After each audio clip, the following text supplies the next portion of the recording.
জাহান্নাম থেকে দুইজন ব্যক্তিকে জাহান্নাম থেকে তোলা হবে।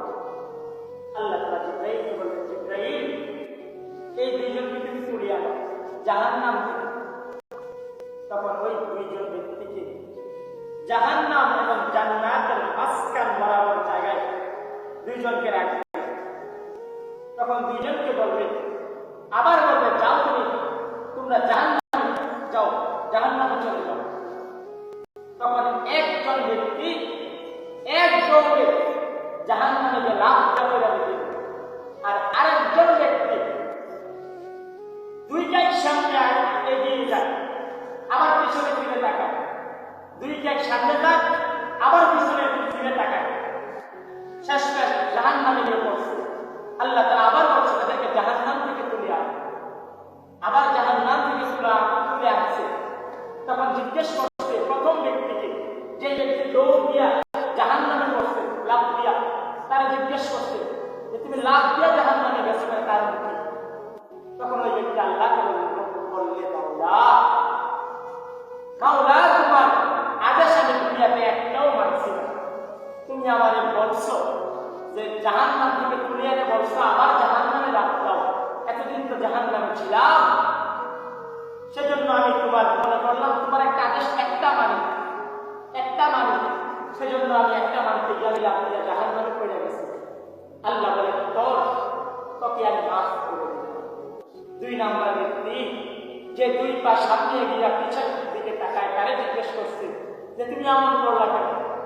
তখন ওই ব্যক্তি বলবে, মাওলা, তুমি জাহান্নাম থেকে আমার তুলে আনছো, আমি ভাবছি তুমি আমার মাফ করে দিছো মাওলা, সেজন্য আমি দুইটাই সামনে একবার পিছে ফিরে তাকাই যে মাওলা, তুমি আমাকে আমার একবার ডাক দাও, সেজন্য আমি পিছের দিকে তাকাইছি মাওলা, আমি ভাবছিলাম তুমি আমার মাফ করে দিছো, সেজন্য আমি পিছের দিকে তাকাই মাওলা।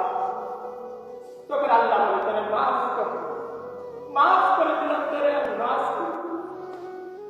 আল্লাহ তুমি বন্ধু, তুমি মাওলার চিন্তা, তুমি মাওলার চিন্তাটা বুঝছো, তুমি মাওলার চিন্তা, যে মাওলা তোমার 24টা ঘন্টা করে শ্বাস দিতেছে বুঝছো, যে মাওলা তোমার বিপদ থেকে বাঁচাইয়া তোমার পরিবারের মাঝে তোমাকে রাখতেছে, সুন্দর রাখতেছে, তোমাকে ভালো রাখতেছে।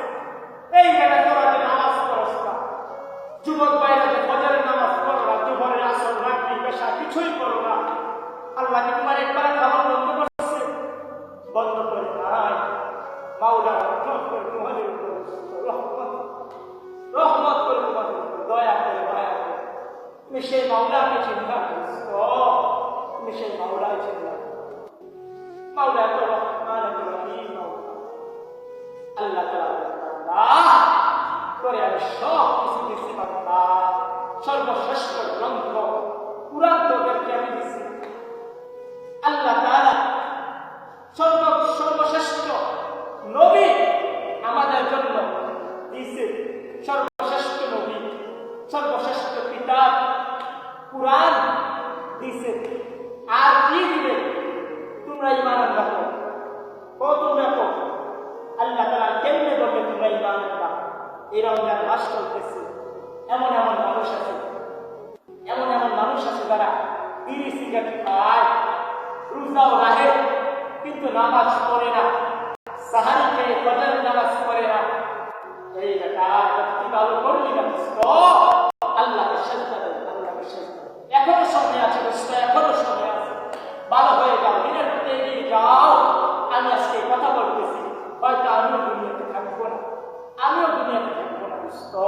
আমি বলে গেলাম আল্লাহর কাছে এখনো সময় আছে, মাফ চাও, তুমি এখনো সময় আছে। এই বেটা আল্লাহ তাআলা বলে, বান্দা আমার বান্দা যদি গুনাহ করতে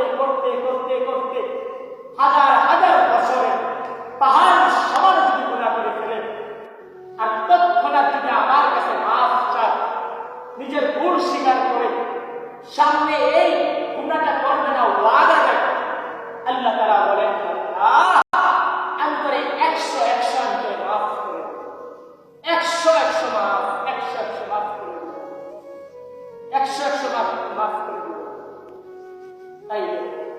ধ্বংস করেছে, রবের দিকে ফিরে আসো, তওবা করো, রবের দিকে ফিরে আসো। রবের মতো মহান কেউই নেই। এই বেটা আল্লাহ তাআলা তোমার মহান আল্লাহ তাআলা। তুমি তার বন্ধু, নামাজ অভ্যস্ত। আল্লাহ আমাদের সবাই